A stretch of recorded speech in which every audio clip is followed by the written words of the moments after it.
យើងមានតែគាត់ថាម៉េចអ្នកខ្លះគេនិយាយអង់គ្លេសលយមែន Why do some people speak English so naturally and fluently ហើយយើងចាប់ផ្ដើមមានគំនិតមួយផ្ដួចផ្ដើមមកទៀតថាធ្វើម៉េចខ្ញុំចេះនិយាយអង់គ្លេសលយដូចគេទៅប៉ុន្តែខ្ញុំទៅមិនចាប់ផ្ដើមរៀនអង់គ្លេសហ្នឹងតើខ្ញុំគួរធ្វើម៉េចទៅ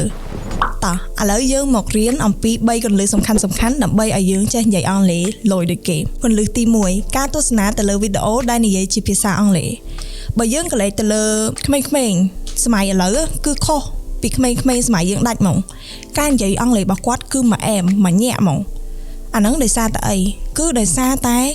គាត់ exposed ទៅលើសង្គមមួយដែលពោរពេញទៅដោយមាតិកានិយាយជាអង់គ្លេសដូចជា YouTube online content ហើយនិង game ជាដើមអញ្ចឹងទៅគឺខ្ញុំជំរុញឲ្យយើងទាំងអស់គ្នា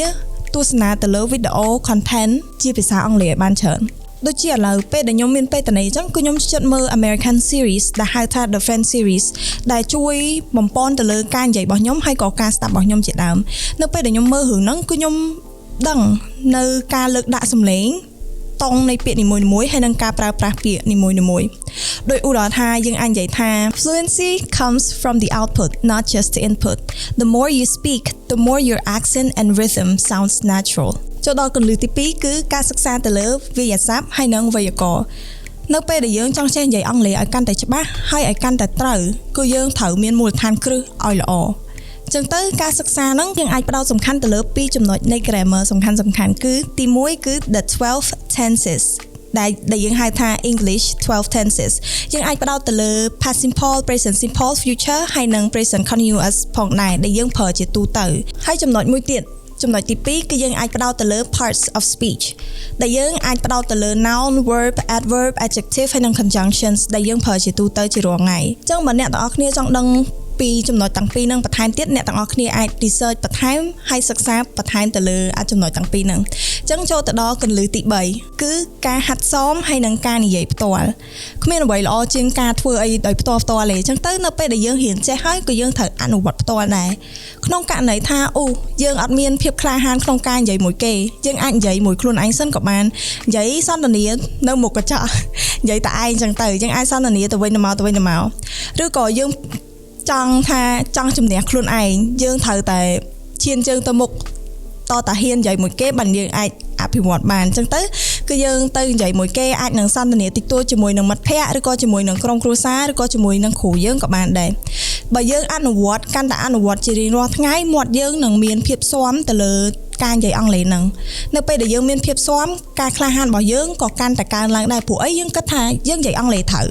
ការនិយាយអង់គ្លេសរបស់យើងគឺល្អអញ្ចឹងទៅគឺយើងមាន confident ហើយយើងក៏ត្រូវចាំខ្លួនឯងថាកំហុសក៏គឺជាផ្នែកនៃការលូតលាស់ដែរអញ្ចឹងទៅអ្នកតែងតែមានកំហុសបើយើងអត់មានកំហុសក៏យើងអត់មាន experience ក៏យើងអាចធ្វើវាបានដែរអញ្ចឹងសម្រាប់3ចំណុចដែលខ្ញុំបាននិយាយហ្នឹងគឺយើងអាចយកទៅអនុវត្តវាបានហើយសម្រាប់ tip មួយទៀតគឺយើងអានសៀវភៅឲ្យបានច្រើនហើយអានឲ្យលឺនៅពេលដែលយើងអានសៀវភៅច្រើនណាក៏យើងចេះដឹងមានចំណេះដឹងពី vocabulary ដឹងពីវេយ្យាករណ៍ហើយក៏មានអារម្មណ៍មួយថាយើងដឹងនៅចំណេះដឹងថ្មីច្រើនជាងមុនអញ្ចឹងជាទីបញ្ចប់បើយើងខំប្រឹងនិយាយវាជារៀងរាល់ថ្ងៃបើខាត់វាជារៀងរាល់ថ្ងៃវាមិនមែនជាអ្វីមួយដែលស្រួលទេជាពិសេសសម្រាប់អ្នកទើបចាប់ដើមប៉ុន្តែបើយើងធ្វើវាជារៀងរាល់ថ្ងៃជាទម្លាប់របស់យើងហ្មងគឺយើងនឹងគិតថាអង់គ្លេសគឺវាមានភាពងាយស្រួលជាងមុនមិនថាវាស្រួលហ្មងទេតែវាមានភាពងាយស្រួលជាងមុនអញ្ចឹងទៅអញ្ចឹងក្នុងការវឹកហាត់អង់គ្លេសហ្នឹងយើងគួរនិយាយឲ្យបានច្រើនមានភាពក្លាហានហើយកុំខ្លាចថាយើងអាចនឹងបង្កើតកំហុសមួយឬក៏ធ្វើអីខុសមួយនិយាយអីខុសមួយគឺយើងបាច់ខ្លាចទេសិតគ្នាឯងយើងនិយាយហាត់សមជាមួយនឹងគ្នាឯងអញ្ចឹងទៅហើយយើងអាចសម្រេចបានជោគជ័យហើយក៏សម្រេចគោលដៅរបស់យើងក្នុងការនិយាយអង់គ្លេសឲ្យបានលុយដូចគេអរគុណជម្រាបលាបាយបាយ